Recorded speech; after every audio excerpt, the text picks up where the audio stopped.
Loki season 1 episode 3 finally आ चुका है, जिसे लेकर मैं बहुत ज़्यादा डरा हुआ था क्योंकि जो मार्वल का टीवी सीरीज ट्रेडिशन है उसके हिसाब से उनके तीसरे या चौथे एपिसोड से वो हगना चालू कर देते हैं अपनी स्टोरी अपने कैरेक्टर्स को लेकर के। लेकिन इसी चीज़ को कॉन्ट्राडिक्ट करते हुए लोकी सीजन 2 एपिसोड 3 बल मुझे सबसे ज़्यादा पसंद आया तीनों ही एपिसोड में, जो कि अपने आप में ही एक बहुत बड़ी बात है।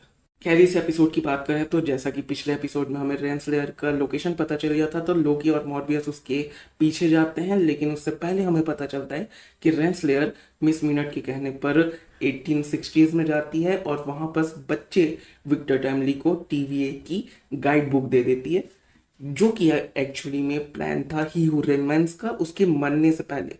जो कि अपने आप में एक क्वेश्चन रेज करता है कि जब उसे पता ही नहीं था कि वो मरने वाला है according to last season's last episode, तो उसने ये प्लान कब बनाया, या फिर ये सारा का सारा शुरुआत से ही उसका प्लान है और सिल्वी का मानना भी उसे उसका ही प्लान था ताकि सारी चीजें सर्कल पे चलती रहे। उसके बाद रेंसलेयर आ जाती है 1890s में, जहां पर अब विक्टर टाइमली एक बड़ा साइंटिस्ट बन चुका है और सारे दुनिया के सामने अपने एक्सपेरिमेंट्स शोकेस कर रहा है, अपने प्रोटोटाइप्स दिखा रहा है और वो अपना फ्यूचर प्लान दिखा रहा है। जहां पर फिर हमें पता चलता है कि वो असल में एक ठग है और इसी के पीछे लोकी और मॉर्बियस भी आ चुके हैं इसी टाइमलाइन में।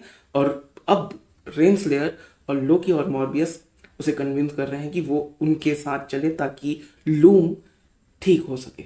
और इसी बीच में वहां पर सिल्वी भी आ जाती है और वो विक्टर टैमली को मारने की कोशिश करती है। तभी डिस्ट्रैक्ट करने के लिए मिस मिनट बाहर आ जाती है, सबको डराती है और रेंसलेयर विक्टर टैमली को लेकर निकल जाती है। उसके बाद रेंसलेयर विक्टर टैमली को कन्विंस कर लेती है कि वो अच्छाई का साथ दे रही है और वो विक्टर टैमली रेंसलेयर को अपनी लैब में लेकर जाता है और रास्ते में उनकी थोड़ी सी बातचीत वगैरह होती है और इसी बात पे वो रेंसलेयर कह देती है कि ये पार्टनरशिप बहुत अच्छी चलेगी। लेकिन विक्टर टाइमली को पार्टनरशिप पसंद नहीं है, सारा कंट्रोल उसे अपने हाथ में चाहिए। इसीलिए वो रेंसलेयर को बीच समुंदर में ही फेंक कर निकल जाता है और जब वो लैब में पहुंचता है और मिस मिनट्स उससे बात करना चालू करती है, काफ़ी क्रिपी सीन वही हो जाता है जहाँ पर मिस मिनट लिटरली उसकी गर्लफ्रेंड बनना चाहती है और एक रियल बॉडी एक्वायर करना चाहती है, जिसे देखकर विक्टर टाइमली डर जाता है और मिस मिनट को बंद कर देता है।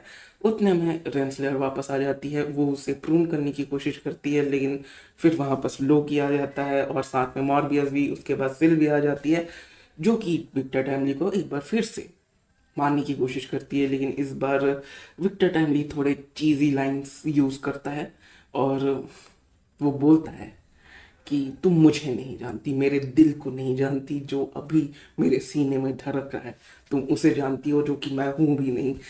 जिससे ये सिल्वी का दिल पिघल जाता है और वो उसे छोड़ देती है। फिर लोकी और मॉर्बियस उसे लेकर